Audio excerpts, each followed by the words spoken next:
Hi all my gorgeous and wonderful and incredible friends and family. I'm sitting here in the morning sun. All the animals have had their feed, more or less, except the dogs. They're going to have a little break. I've got my tea, and the Lord wants me to see the fat ducks. They're having their morning break. Wants me to talk about low self-esteem, and some of you have written to me about it. And I want to also make a video especially for women and for men. But I'll start off with this one, I think. And I've written down a few things. It's a very noisy morning because the wind is in the east from Russia and all those places so there. And we have a road up there. It's not a highway, but it's quite a big road, and there's a lot of traffic, so we get the noise. So that's life right here.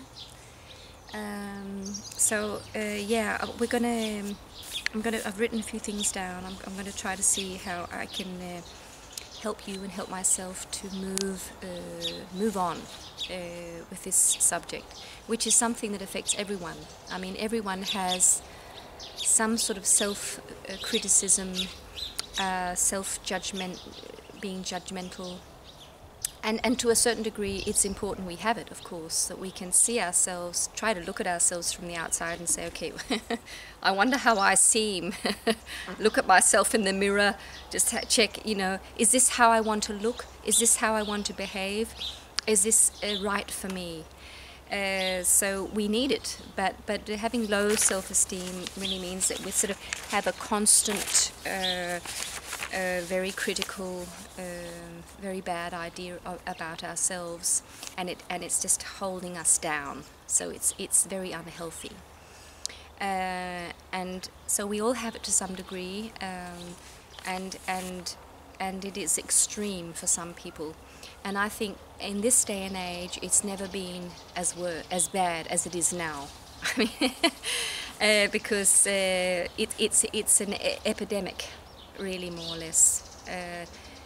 People hate themselves. It's more or less normal, and that is just so terrible. So, and why is it like that?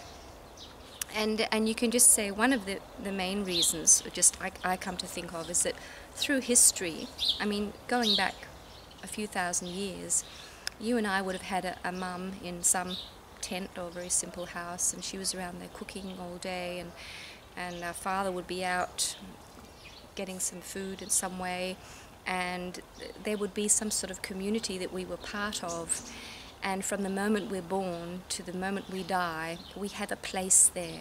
We belong there. And we're actually very needed. So unless we are some sort of outcast or some sort of very handicapped, maybe very handicapped children were definitely put outside to just die. But I mean, all the rest of us were very much needed.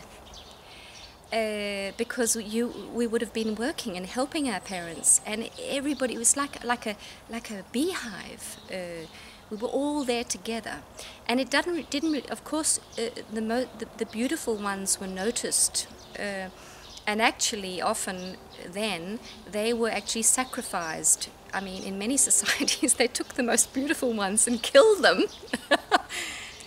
Because they wanted to sacrifice the most beautiful to God, give it to God, so that they would get a good harvest and be friends with God. They were very much had this, wanted to please God. So I mean, being really beautiful then wouldn't have been so fun.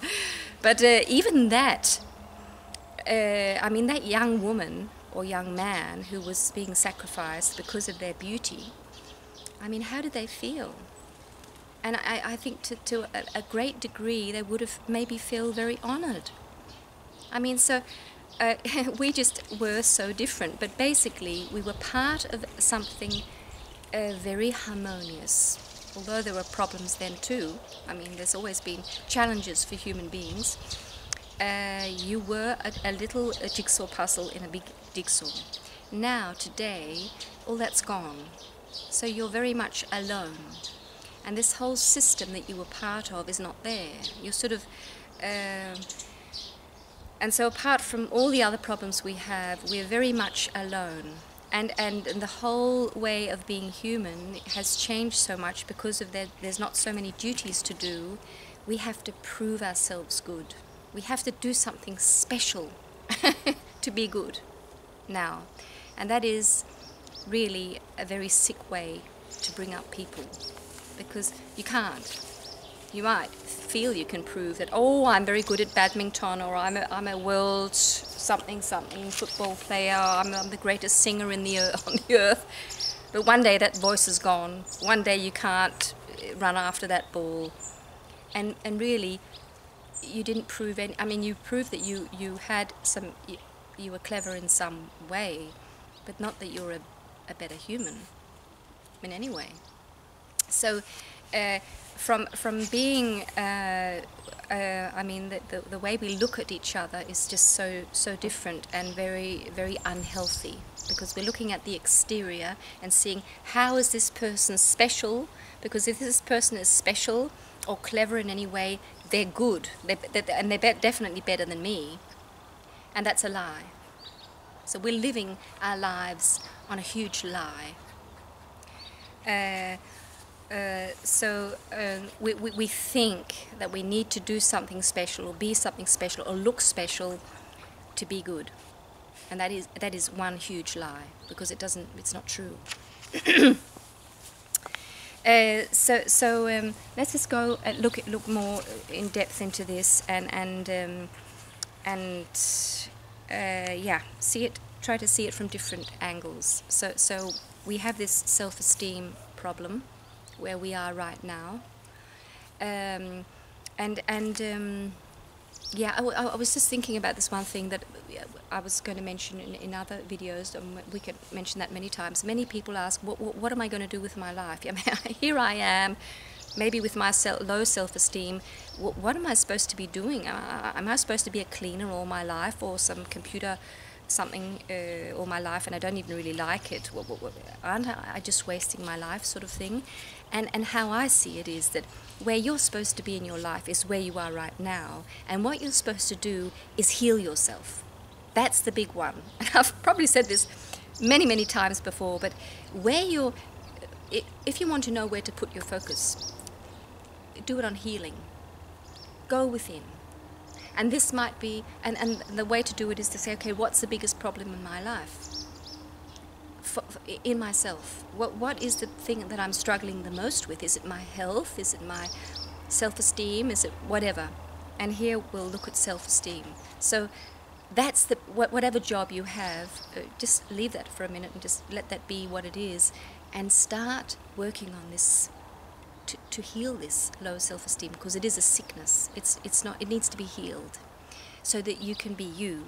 So what happens is that when you focus on this and you help yourself heal it away, you are given everything, because you're given yourself, your own magnificent self.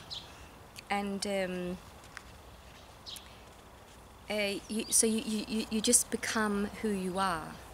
Every time you heal something that's in you, you become more yourself, and you get to enjoy your life. I mean, limitless enjoyment you will get to experience the more you heal, and you get to a point where you can enjoy yourself so much that you are blessing other people, you can help other people, and you can help other people heal. So that's sort of where we're all going, and that's what we need to do. I was just going to look at it from another angle. That is that when you were born, most babies, they have no problem loving themselves. Just see a little baby's face. It's all just no inhibitions, I'm probably not nice enough. They're just lying there screaming when they need something, and laughing and crying and just being themselves. And of course we adults, we love to look at babies because it's so healing, because they just are them, and they have no doubt that they're beautiful and that they're loved. They are loved, these little babies. But what happens to us after a while is that we get hurt, and if you believe in reincarnation, you might be carrying in your baby body, you're carrying on to hurt from earlier lives. And every time we're hurt in some way, the love that is just shining out from us is blocked. And more and more and more, and we get these layers on us, and finally we get to be this, ugh, from being this little, oh, I'm so happy, I'm so lovely, little babies, to being these, I'm probably not nice enough or good enough, and very, very ruined adults. So inside, and that's, I think, that's the beautiful way of attacking this problem or approaching this problem, is instead of saying, okay, how am I going to sort all this out? Well, that's what we have to do, sort it out. It's a very good view to have that inside you know you love yourself. You know you are, because you are pure love inside you. So there's layers on you that have distorted this feeling of being completely loved and completely valuable. So it's on top. It's not deep in you. Deep in you, you're completely pure and healed and untouchable. But it's layers on top of you that you need to undress. You need to let it go. And it can be a parent who, I have a little story, somebody I know who, she was going off to school, it's many years ago, maybe 60 years ago, and she was so proud. She had this belt. She was growing up at her grandmother's place, and apparently the grandmother was not a very nice woman, and she comes out and says, "Isn't it beautiful, my belt? I'm going to wear that today at school." And what does the grandmother say? She says, "Take that belt off, nobody's going to see you anyway." I mean, hearing those sorts of things when you're a child is just, it just cuts into your heart. It really handicaps your emotional life. It really, really hurts so deeply. And many people experience this. And if you have, of course, that grandmother didn't love herself. So she's just, that darkness that she's in, all this self-hatred, she's just putting onto this little child. And so it spreads. Darkness and self-hatred spreads like a disease, just like love and self-love spreads. Not like a disease, it spreads because it's really good. It just spreads around to, well, the people who are ready. Some people are not ready to love themselves. They want to live in pain. Somewhere they've decided they want to live in pain. But if you got to the point where you feel this is just too painful to get up every morning and hate myself, I can't stand it anymore, you're really on the way to be completely healed because you're ready to let it go. So we need to get to the point where we say, I don't want this anymore. I want to be healed from this, because it is in our willpower that things happen. It's when we decide. If you don't decide inside, and everybody can be around you saying, "Oh, you're just so beautiful and you're so clever and you're so wonderful," they can say it all day long, all your life. It doesn't help if you're not ready to feel it yourself.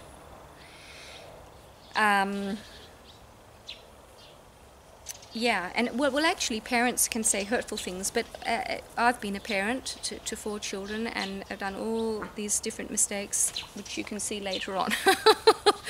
But actually, praising a child too much can be very dangerous too. It's a very fine balance, because saying, "Oh, you're so clever at drawing," and the sibling might be sitting there not clever, thinking, "Well, why doesn't Mummy say that to me? She's saying that to my sister," and the children, I mean, just praising too much is not healthy. So they say, the wise ones, they say that when you see a child, you can praise them once in a while, but often to say, I just see you love drawing, isn't it? I just love to see how you're just enjoying yourself so much, and I love you so much. I mean, to say I love you, and hold your child, and just hug them, and I mean, that's the pure form of love. But praising them, we have to watch out. But it is wonderful to be praised. Yeah. So all in a balance. Yeah. So what we need to do, because there's many ways to start to heal this, and one way is affirmations. So you're saying these negative things about yourself. Oh, I'm so ugly, or I'm so weak, and whatever, and then you can change it to I'm so strong and I'm so healthy, or I'm so good looking, or whatever.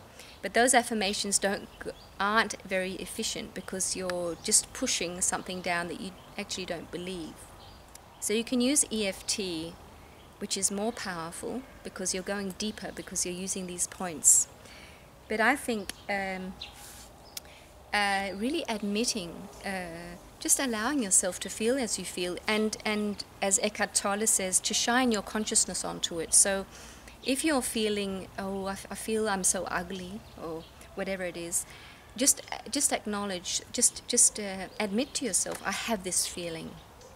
I'm judging myself. So you're shining your light of consciousness onto a part of your brain that's saying you're an ugly person, which is just a thought, and a lie, of course, because nobody's ugly, everybody's really beautiful. But it's these mind patterns that are going on in our brain that we allow. But when you shine your consciousness onto it, oh, there came the thought again, I'm ugly. You're really on the healing path, because you hear the thought. You're conscious, and your conscience is much, much deeper than the thought. So admitting what's going on in your head, that's a really, really big one. And then the other thing you can do is just start working on your hurt. Where is it I hurt so much? I have this feeling of not being good enough. What feeling is it? Just feel how you feel, and admit to it. And if there's somebody who's really hurt you, it is. I mean, going into therapy can be really, really good. But I think using connecting to God is the most powerful thing you can do, because God is just the power of all, and to ask for help to be healed. But some people on your path can help you work with your emotions. So really just get to know, what do I feel? And well, there's many things you can do, because and I think one of the great things, as I've mentioned many times before, is to connect with nature and to start the love flowing. Because when you have this self-hatred, your love is very much locked away. Also your love towards others, because you can only love other people to the degree you love yourself. You cannot, it's physically impossible to love someone. You might admire them more than you admire yourself, but you don't love them more. You can only love them as much as you love yourself. And that is so interesting. It's good to realize this. If you really wish to love others, you have to love yourself. So the more you learn to love yourself, the more love you can give out. And starting with an animal, just starting to have an animal that you love, just feel this feeling of this love going to this animal, can be so healing. It trains you to start to send out the love again. And being in this love space, just loving a little animal, you feel much better. And you get out of this, these mind things that are controlling us is boredom, simply because we haven't got much to do physically. So that's another thing. Start doing things that you really enjoy doing. So you focus your attention on something you're doing. So you become active, and it's like the energy starts flowing in your life. And when the low self-esteem pops up, which it does, it keeps popping up because the ego is so powerful, and it's all in our ego, just notice it. Okay, there it came again. There it was again. And it's okay. It's not my true self that's saying you're ugly or you're hopeless. It's not my true self. It's a thought that has been planted in my mind. I've allowed it to be planted there many, many, many years ago. And it's a bad habit. And one day, when you keep working at this, it will be gone. It will not be I'm hopeless. It might be, just slow down. Have a look at what you're doing now. Darling, I love you. That's what you say to yourself. Just slow down. and you'll feel it's God talking to you. It's not your stupid self anymore. So I think I got all I had written down, and I'd love to talk more about this, because love is the foundation of everything good. So happy healing, my friend, and know that that's what's so beautiful about having your faith, connecting to God. And God is here. God is right here in your life. God never ever leaves you, and God loves you so dearly and so deeply, you can't explain it with words. So you are loved. So that's one last thing I can just mention, is to just receive the love. And I was told this because I have this little group once a month where we pray together, very little group, and I was told so many things by God or the angels, and one of them was, receive our love. I mean, stop your whatever mad things all your busyness and all your mind stuff, and just sit and relax, or lie down and relax, and receive our love. Just take it in, because we're standing here loving you and sending you healing.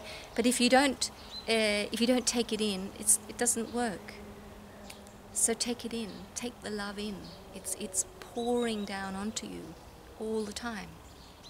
So, and we need to just let go of all this self-hatred, even just for 5 minutes. Say, okay, I'm going to, just like the sun shining on us, God's light is shining on us all the time.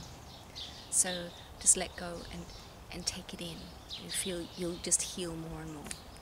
So see you, my friend. Bye.